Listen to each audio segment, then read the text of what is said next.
అందువల్ల గుడిసో, సింగిల్ బెడ్రూమో, ఒక బెడ్రూమో, ఒక సొంత ఇల్లు కావాలని కోరిక ఉంటుంది. అది ఇస్తా అంటే ఎక్కడో ముషిరాబాద్లో ఉన్నోళ్ళు, ఎక్కడో సికింద్రాబాద్లో ఉన్నోళ్ళు, ఎక్కడో చార్మినార్ కాడ ఉన్నోళ్ళు ఇక్కడికి వచ్చిన మాట వాస్తవం.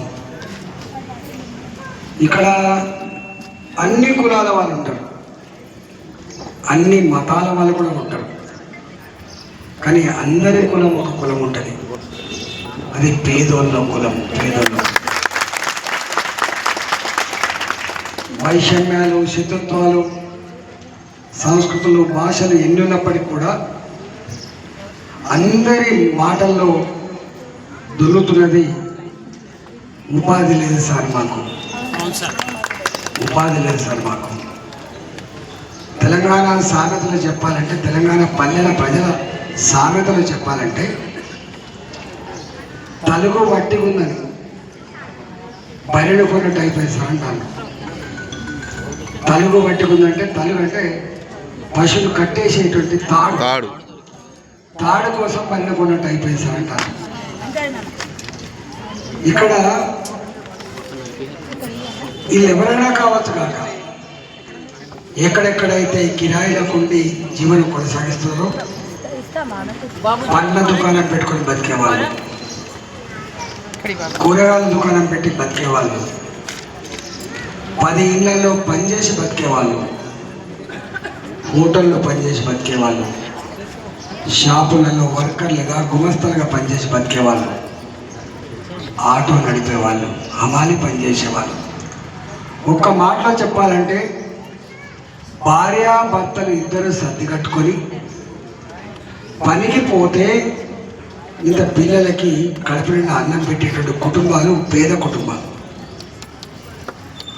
అలాంటి వృత్తిలో ఏదో ఉన్నంతలో మెదిగేటువంటి కుటుంబాలకు ఓ 10-15 లక్షల రూపాయలు విలువ చేస్తుంది కావచ్చు, డబుల్ బెడ్రూమ్ ఇస్తారు, బ్రహ్మాండం కనబడుతుందని చెప్పొచ్చు.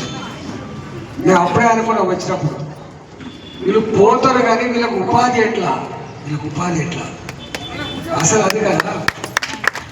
ఇవాళ ఈ ప్రభుత్వ అధికారులకు అర్థం కాదు ఏంటంటే, ఎంత మేరకి హుకుం జారీ చేసి మీకు ఇల్లు అలకడి చేసినాం, మీరు వస్తలేరంటే మీకు ఇష్టం లేదు, వస్తలేరంటే మీకు ఇంకా ఆల్రెడీ ఇల్లు ఉన్నట్టున్నాయి, మీరు పెద్దవాళ్ళు ఉన్నట్టున్నారని చెప్పి అంటాను తప్ప, వాళ్ళు ఎందుకు రావట్లేదో వాళ్ళ మూలాలు తెలుసుకునేటువంటి ఓపిక, వాళ్ళకి జ్ఞానం ఉండదు. నేను స్వయంగా చూస్తున్నా, ఇక్కడ మొత్తం ఈ పార్లమెంటు పరిధిలో ఉందంటే డబుల్ బెడ్రూమ్లు ఎక్కడ లేవు, మొత్తం ఇక్కడనే ఉంటాయి. 30-35 జాడలలో డబుల్ బెడ్ కట్టుంటారు.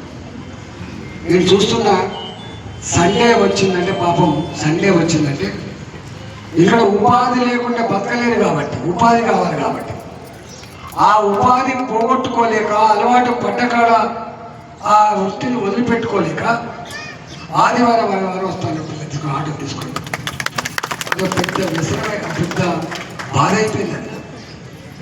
ఈ ఇల్లు కోసం ఈ నా ఇల్లు ఎక్కడ పోతుందో, నా ఇల్లు తాళం వేసి ఉంటే ఎవడు మళ్ళా రాసుకపోతాడు అంటాడు భయానికి. అక్కడక్కడనే ఉపాధి పొందిన వాళ్ళు ఇక్కడ ఆదివారం వస్తాను, హాలిడే వస్తున్నమాట వాస్తవం. ఇవాళ నేను అనుకుంటా, ఈ డబుల్ బెడ్రూమ్ విలువ ఎంతో తెలియదు కానీ మీరు అనుభవించిన దుఃఖం, మీరు పడ్డ బాధ,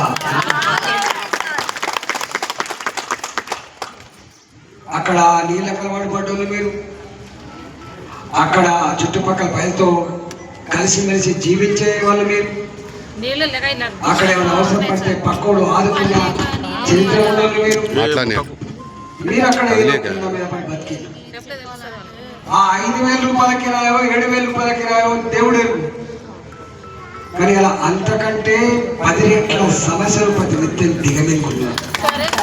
దానికి మీరు అనుభవిస్తున్న దుఃఖానికి విలువ కట్టలేదు.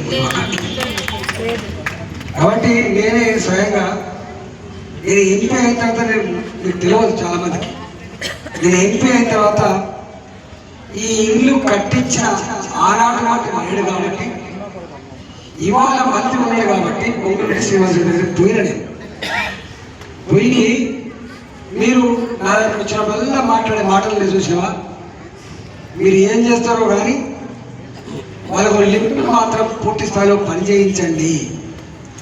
8 ఫ్లోర్లు ఎక్కాలంటే 9 ఫ్లోర్లు ఎక్కాలంటే మనకు 2 ఫ్లోర్లకే కష్టమవుతుంది. ఆ లిఫ్టుల మెయింటెనెన్స్ బాధ్యత కానీ, ఆ లిఫ్ట్ వాడే కరెంట్ కానీ ప్రభుత్వమే భరించినట్టు చూసుకోండి.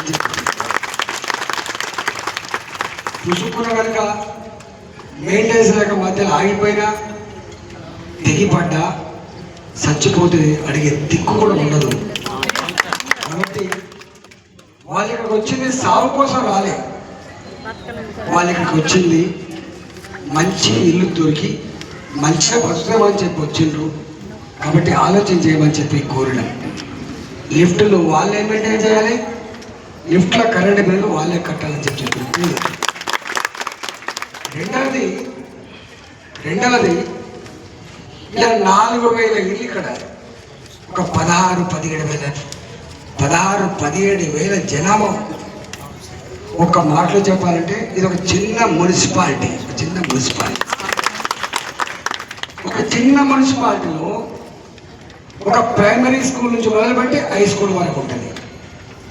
ఇంకా చెప్పాలంటే ఒక జూనియర్ కాలేజ్ కూడా ఉంటుంది, గుర్తుపెట్టుకోండి. 16,000-17,000 జనాభా ఉన్న దగ్గర ఒక ప్రైమరీ స్కూల్ ఉండాలి, ఒక హై స్కూల్ ఉండాలి, ఒక జూనియర్ కాలేజ్ లాంటిది కూడా ఉండాలి.